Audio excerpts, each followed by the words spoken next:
Dear student, today we will see the next numericals on the chapter first gravitation. विद्यार्थी मित्रांनो, आज आपण प्रकरण क्रमांक 1 गुरुत्वाकर्षण याच्यावरील पुढील उदाहरण त्या ठिकाणी पाहणार आहोत. पहा काय दिलेले. The mass and weight of an object on the earth are 5 kg and 49 newton respectively. एका वस्तूचं असणारे जे काही वस्तुमान आणि पृथ्वीवरील असणारे जे काही वजन अनुक्रमे आपल्याला त्या ठिकाणी 5 किलो आणि 49 न्यूटन त्या ठिकाणी दिलेले आहे. What will be their values on the moon. आणि त्यांचं असणारं जे काही किमती जे आहे तर त्या चंद्रावर त्या ठिकाणी किती असतील. त्याच्यानंतर पुढे आपण लिहिलेले की assume that the acceleration due to gravity on the moon is 1/6 of that on the earth. आणि आपल्याला त्या ठिकाणी सांगितलेलं आहे की जर चंद्रावर जीचे मूल्य कसं सांगितलंय, पृथ्वीच्या 1/6 जर असेल तर त्या ठिकाणी आपल्याला वस्तुमान आणि वजन चंद्रावर किती असेल. आता याच्यामध्ये काय काय दिले त्याचा आपल्याला त्या ठिकाणी विचार करायचा आहे. की पहिलं आपल्याला सांगता येईल की mass of an object on earth. काय सांगितलेले की mass of the object on the earth आपल्याला दिलेले यम दिलेले 5 kg. त्याच्यानंतर पुढे वेट ऑफ एन ऑब्जेक्ट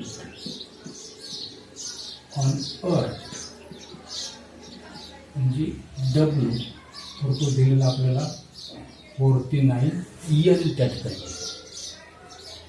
त्याच्यानंतर पुढे आता काय दिलेले या ठिकाणी ॲश्युम दॅट काय सांगितलेले की ॲक्सिलरेशन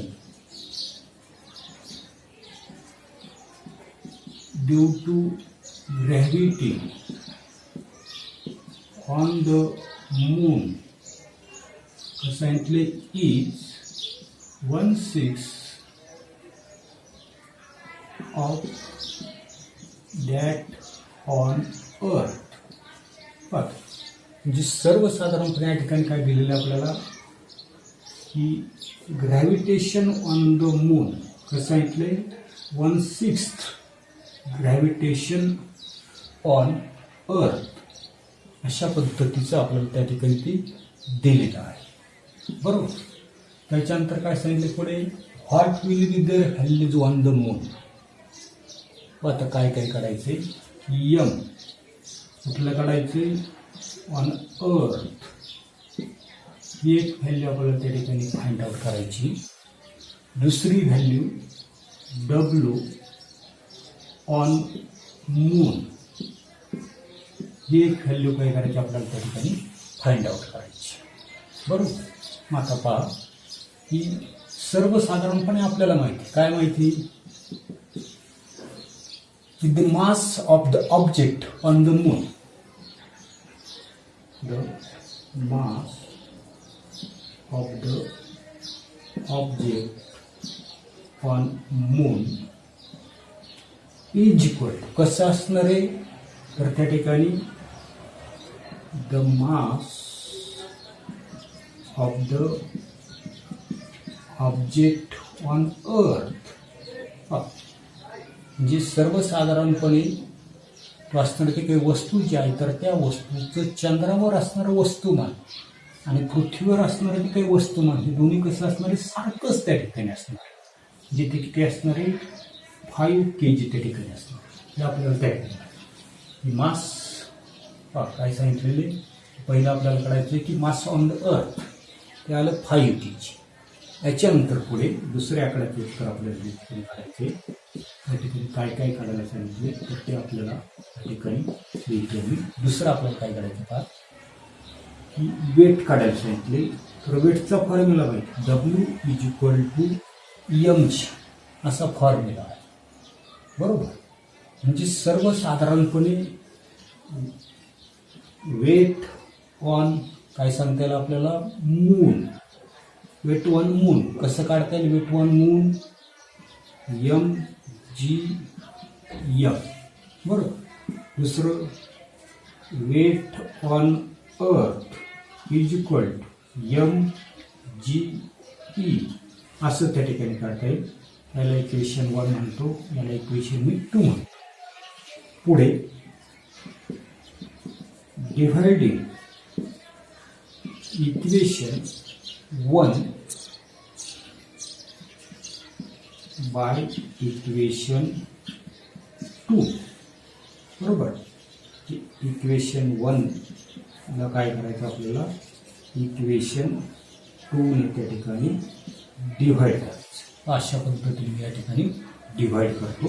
काय लिहिता येईल आपल्याला, तर काय लिहिता येईल, mgm डिव्हायडेड बाय mge. हे एकमेकाला गेले, म्हणजेच काय राहिले, तर या ठिकाणी gm डिव्हायडेड बाय ge काय.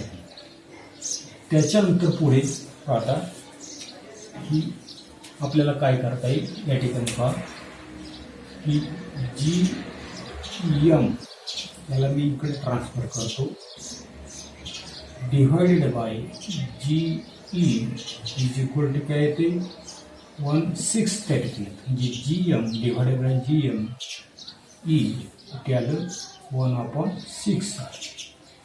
आपल्याला किंमत कसली काढायची पहा, कसली किंमत आली ही आपली, तर या ठिकाणी Wm divided by We is equal to आले 1/6 आले, बरोबर. आपल्याला वेट वन मून त्या ठिकाणी काढायचे, तर ते असणार आहे 1/6 इंटू WE, म्हणजेच 1/6 इंटू WE. आता WE आपल्याला दिलेले आहे, किती दिलेले, तर आपल्याला त्या ठिकाणी किती दिलेले 49 न्यूटन, बरोबर. तर दिलेले 49 न्यूटन. 49 6 ने 49 ला डिवाइड करा, 6 1 6 48 49 मधून 48 गेली, तर राहिलं 1 झाली, त्या ठिकाणी ती झाली 10 झाली, भाग काही जात नाही, 1 राहिलं. पुन्हा एकदा लक्षात घ्या, या ठिकाणी मी भागाकार करते. 49 ला काय करायचं आपल्याला 6 ने डिवाइड करायचे, 6 48 1 राहिला, भाग जात नाही, 10 झाले, 6 1 6 किती उरले 4 40. पुढे कितीचा भाग जायला आता 6 6 36 किती राहिले, पुन्हा 4 राहिले, बरोबर. 0 ना 6 6 36 येते, किती आलं 8.1666. हेच मी असं लिहिते 8.1 या ठिकाणी 66 आहे, तर मी काय करते 1.87 न्यूटन त्या ठिकाणी म्हणतो. येते म्हणजे सर्वसाधारणपणे या ठिकाणी आपल्याला लिहिता येईल, इथे लिहिते मी की weight of object on moon WM ते किती येणार आहे 8.167 न्यूटन एवढं त्या ठिकाणी ते यायला पाहिजे. येते. पुढे दुसरा उदाहरण आपल्याला ठिकाणी पाहिजे. आता पुढे दुसरं उदाहरण आपल्याला या ठिकाणी पाहिजे. An object thrown vertically upward reaches a height of 500 meter. असं सांगितलेले की एक वस्तू वर फेकली म्हणजे एक वर फेकलेली वस्तू 500 मीटर उंचीपर्यंत जाते. What as its initial velocity, तर तिचा आपल्याला त्या ठिकाणी आरंभीचा सुरुवातीचा वेग त्या ठिकाणी किती असतो. How long will the object takes to come back to the earth, ती असणारी ती काही वस्तू जी आहे तर त्या वस्तूला वर जाऊन खाली परत येण्यासाठी किती वेळ त्या ठिकाणी लागेल. आणि assume that g is equal to 10 metre per second, आणि जीचं असणारी जी काही किंमत जी आहे तर ते आपल्याला 10 मीटर पर सेकंड स्क्वेअर त्या ठिकाणी घ्यायला आपल्याला त्या ठिकाणी सांगितलेली. आता काय काय दिलेले ते आपल्याला पाहिजे या ठिकाणी. काय सांगितले, an object thrown vertically upward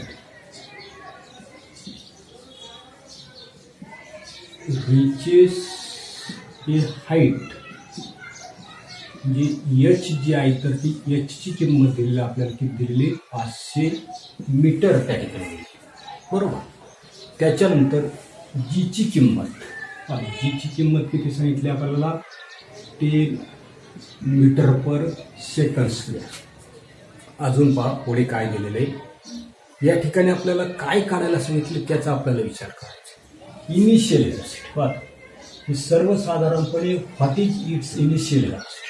पहिल्यांदा आपल्याला त्याची फायनल व्हेलॉसिटी जी आहे तर ती फायनल व्हेलॉसिटी पहा या ठिकाणी मी लिहितोय की फायनल व्हेलॉसिटी जी आहे तर ती फायनल व्हेलॉसिटी व्ही जी आहे तर ती 0 मीटर पर सेकंड त्या ठिकाणी असणार.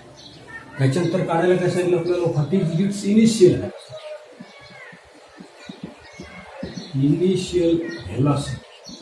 इनिशियल व्हेलॉसिटी ने दाखवतो तर ती आपल्याला त्या ठिकाणी काय करायची, फाइंड आउट करायची.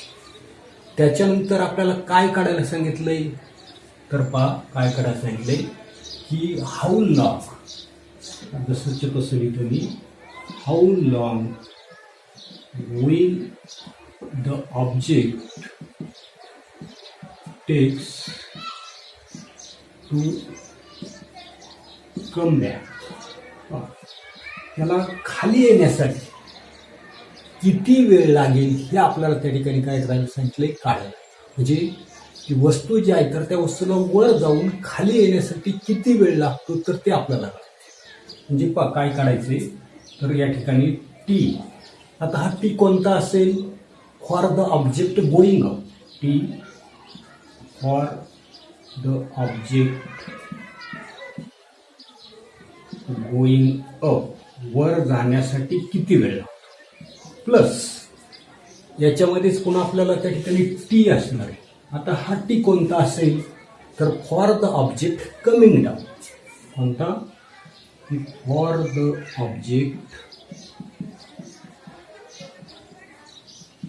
कमिंग डाऊन, म्हणजे वर जाण्यासाठी आणि खाली येण्यासाठी लागणारा वेळ जो आहे तर तो वेळ काय करायचा आपल्याला या ठिकाणी हा फाइंड आउट त्या ठिकाणी करायचा आहे. येते पहा इथपर्यंत. याच्यानंतर पुढे की as the object moves upward, पदार्थ काय होता नसतोय तो वरील दिशेला जातो. आता पदार्थ जर त्या ठिकाणी वर जर जात असेल तर आपल्याला त्या ठिकाणी न्यूटन्स थर्ड कायनेमॅटिकल इक्वेशन आपल्याला माहिती. काय इक्वेशन आहे, v square is equal to u square plus twice s. अशा प्रकारचं इक्वेशन आपण 9वीला त्या ठिकाणी पाहिजे आहे. V square is equal to u square plus twice s is equal to u square plus twice. आता या ठिकाणी ॲक्सिलरेशन जे आहे तर ते मात्र कसं असणार आहे, मायनस जे असणार आहे. कारण आपल्याला माहिती आहे ॲक्सिलरेशन कसं असतं, वरून खालच्या दिशेने, बरोबर. परंतु त्या ठिकाणी पदार्थ कसा जातोय, खालून वर जातो आणि म्हणून त्या ठिकाणी जी जो आहे तर त्या जीच्या विरुद्ध त्या ठिकाणी तो पदार्थ वर जातो. म्हणून जीची किंमत काय घेतली आपण त्या ठिकाणी, -g त्या ठिकाणी घेतलेली. हे त्या ठिकाणी फक्त तुम्ही लक्षात ठेवा. आणि म्हणून या ठिकाणी एच काय म्हणणार आपण मायनस जी. त्याच्यानंतर यस.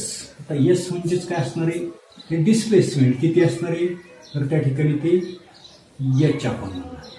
म्हणजेच या ठिकाणी काय लिहिता येईल आपल्याला की सर्वसाधारणपणे. आता याच्यानंतर पुढे आपल्या लक्षात येत नसते, काय लक्षात येत नसते की नाव फायनल व्हेलॉसिटी जी आहे तर ती फायनल व्हेलॉसिटी किती आहे 0 मीटर पर सेकंड. बरोबर. आता त्या किमती जर याच्यामध्ये जर टाकल्या तर 0 is equal to u square plus 2 minus g आणि एचची किंमत आपल्याकडे समजा आहे किती आहे, किमती आपण नंतर टाकू. याची म्हणतो मी या ठिकाणी यू स्क्वेअर मायनस 2GH अशा प्रकारची किंमत आपल्याला या ठिकाणी मिळेल. येते म्हणजे सर्वसाधारणपणे मी काय करतो याचं पक्षांतर करतो. म्हणजेच त्या ठिकाणी 2GH is equal to u square. बरोबर. इथे लक्षात येतपर्यंत. आता हेच मी असं लिहितो या बाजूला पुन्हा तिकडे u square is equal to twice GH असेल. आता याच्यामध्ये काय करायच्या किमती ज्या आहेत तर त्या किमती फक्त या ठिकाणी टाकायच्या. 2 जीची व्हॅल्यू आपल्याला दिलेली किती दिलेली 10. बरोबर. आता जीची व्हॅल्यू किती टाकायची आपल्याला 10. त्याच्यानंतर एच किती दिलेलं आपल्याला तर 500 मीटर 500. आता टोटल मल्टिप्लिकेशन या ठिकाणी जर आपण जर केलं तर पहा की सर्वसाधारणपणे आपल्याला या ठिकाणी व्हॅल्यू त्या ठिकाणी मिळेल. 10 50 50 म्हणजे 2 झाली 100 जी किती झाली 1000 झाली. बरोबर. आता ही कसली किंमत आली यू स्क्वेअर. तर taking square root of both sides दोन्हींची त्या ठिकाणी दोन्ही बाजूंची वर्गमूळ जर घेतली तर यूची व्हॅल्यू किती येणार असते आपल्याला 100 त्या ठिकाणी. बरोबर. इथे आली 100. आता ह्या ठिकाणी म्हणजेच काय आले की इनिशियल व्हेलॉसिटी कशाने दाखवली यूने दाखवली. ती किती आली आपली 100 मीटर पर सेकंड. बरोबर. पुढे आता काय काढायचं आपल्याला की सर्वसाधारणपणे याच्यामध्ये पुन्हा आपल्या त्या ठिकाणी लक्षात येत नसते की सर्वसाधारणपणे आपल्याला असणारे जे काही फर्स्ट कायनेमॅटिकल इक्वेशन त्या ठिकाणी माहिती. फर्स्ट कायनेमॅटिकल इक्वेशन काय आहे तर फर्स्ट कायनेमॅटिकल इक्वेशन आहे V is equal to u plus a. अशा प्रकारचं फर्स्ट कायनेमॅटिकल इक्वेशन. याच्यामध्ये पुन्हा V is equal to u हे किती असणार आहे हे आपल्या लक्षात आलं मायनस जी म्हणजे मायनस GT अशा प्रकारची व्हॅल्यू त्या ठिकाणी असते. पुन्हा आपल्या लक्षात येत नसते की सर्वसाधारणपणे फॉर फायनल व्हेलॉसिटी किती आहे 0 मीटर पर सेकंड. बरोबर. 0 मीटर पर सेकंड असेल तर ते काय म्हणजे 0 प्लस यू मायनस GT किंवा हेच आपल्याला त्या ठिकाणी लिहिता येईल की u is equal to GT. बरोबर. आता नेमकं काय करायचं पहा की सर्वसाधारणपणे याच्यामध्ये किमती टाकल्या. यूची किंमत आपण आत्ता काढली किती आली 100. त्याच्यानंतर जीची व्हॅल्यू आपल्याला माहिती. जीची व्हॅल्यू किती आहे 10 इंटू टी म्हणजे t is equal to 100 divided by 10 तर ती किती आली 10 आली. बरोबर. आता हिची काही 10 जी आली तर ती 10 म्हणजेच काय आली की सर्वसाधारणपणे आपल्या लक्षात आलं की टी हा टी म्हणजे कोणता फॉर द ऑब्जेक्ट कोणता गोईंग अप वर जाणारा जो काही ऑब्जेक्ट जो आहे तर त्याचे टाईम आपल्याला त्या ठिकाणी मिळाला तो किती आला 10 सेकंद टाईम. अशाच पद्धतीने पहा पुढे now T for the object going down खाली जाण्यासाठी किती वेळ लागला. बरोबर. Going down. आता तो सुद्धा कसा असणार आहे तेवढाच त्या ठिकाणी असणार आहे. तेवढाच म्हणजे किती? काय लिहिलं कोणी की T for the object going down. बरोबर. कमिंगला जेवढा वेळ असणार आहे तेवढाच त्या ठिकाणी असणार. गोई किती असणार आहे? तर 10 सेकंद त्या ठिकाणी असणार. बरोबर. म्हणून या ठिकाणी आपल्याला t for the object going up, बरोबर, plus t for the object going down. वर जाण्यासाठी लागलेला वेळ अधिक खाली जाण्यासाठी लागलेला वेळ. तर तो आपल्याला माहिती, वर जाण्यासाठी 10 लागला, खाली जाण्यासाठी सुद्धा 10 सेकंद लागला. म्हणजे टोटल किती झालं? 10 सेकंद आणि 10 सेकंद 20 सेकंद आहे. आणि म्हणून पहा फायनल आन्सर आपल्याला लिहिता येईल की it will take 20 second for the object